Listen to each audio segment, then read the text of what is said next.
अरूले मेरो बारेमा के सोच्छ भन्ने हामीले केयर गर्ने कि नगर्ने मेरो विचार है त। म आफ्नो विचार व्यक्त गर्छु। मलाई चाहिँ के लाग्छ भने हैन, अरूले मेरो बारेमा के सोच्छ भन्ने कुरा केही मात्रामा चाहिँ हामीले सुन्नुपर्छ। किनभने त्यो अरूले सोच्ने कुराहरू पनि हाम्रो कुनै कमजोरी भएको हुन्छ हैन। कमजोरीहरूलाई हामीले पनि त आफ्नो कमजोरी आफै नदेख्न पनि सकिन्छ।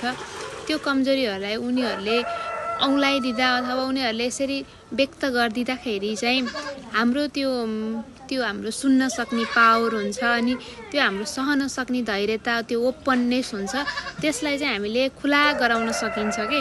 अनि त्यहाँपछि अनि हामीलाई त्यो सुनिसकेपछि नि हामीले एनालाइज गर्न सकिन्छ।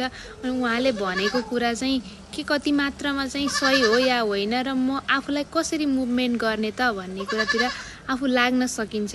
अनि त्यसरी अनि आफूलाई चाहिँ उनीहरूले दिएको इन्फर्मेटिभ पार्टहरू पनि त हुनसक्छ नि। सबैले अब मान्छे फरक तरिकाको हुन्छ, उहाँले फरक तरिकाबाट उहाँले फरक दृष्टिकोणबाट हामीलाई हेर्नुहुन्छ। अनि कुन दृष्टिकोणमा चाहिँ हामी कस्तो छौँ भनेर हामीलाई सुधार्ने पाटो पनि उहाँहरूले देख्न सक्नुभएको हुन्छ। त्यही भएर अब सबै कुरा सुन्नुपर्छ, उहाँले भनेको सबै कुरा म हो भन्ने चाहिँ होइन कि।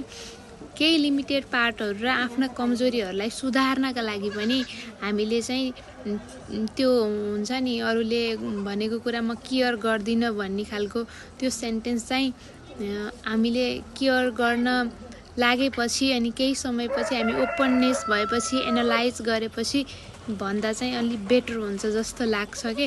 म धेरै मान्छेहरूको कुरा सुन्छु अनि धेरै कुराहरू एनालाइज गरेपछि अनि यो चाहिँ मेरो लागि इन्फर्मेटिभ पार्टहरू हो भनेर चाहिँ आफूले चाहिँ त्यसरी नै लिने गरेको छु। आफू कस्तो लाग्छ आफ्नो विचार हो हैन। Thank you.